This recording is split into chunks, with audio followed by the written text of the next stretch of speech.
Hi, my name is Lava Thomas. I'm here at the Smithsonian American Art Museum to speak about my work, Requiem for Charleston.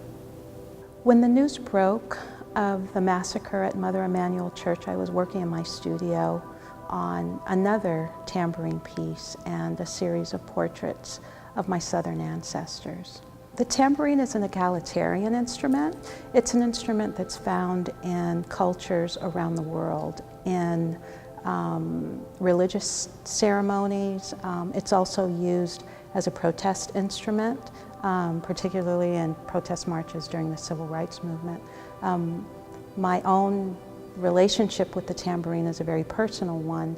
I grew up playing the tambourine in my grandmother's church. My memories of playing the tambourine were ecstatic ones. In the case of Requiem for Charleston, that sense of ecstasy and worship services was silenced by the events of that tragic day. The arrangement of the tambourines in Requiem for Charleston is a square turned on its side so that the axis of the piece form a cross. I chose to use lambskin because the lamb is the quintessential symbol of sacrifice and innocence, used in Christian, Jewish, and Muslim traditions. I chose black lambskin because, of course, the victims of the Charleston massacre were black. I inscribed the names of the victims on lambskin using pyrographic calligraphy, where I used a burning tool that's typically used in wood burning crafts and leather crafts to write their names.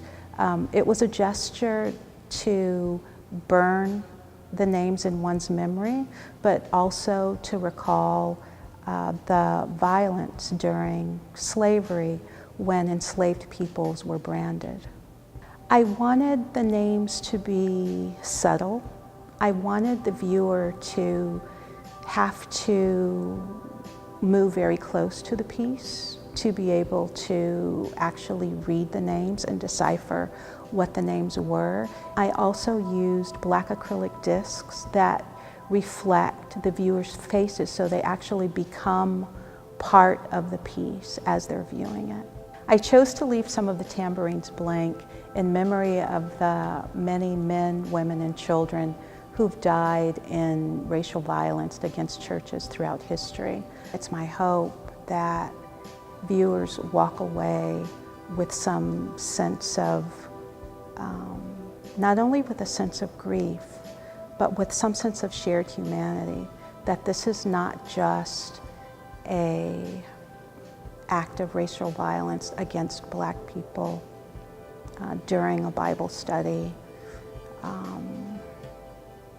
one summer evening, but that this is in fact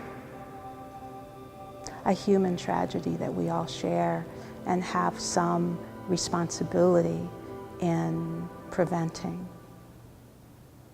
The Reverend Sharonda Coleman Singleton, Cynthia Graham Hurd, Susie Jackson, Ethel Lee Lance, the Reverend DePayne Middleton Doctor, the Reverend Clemente C. Pinckney, Tywanza Sanders, the Reverend Daniel Simmons Sr., Myra Thompson.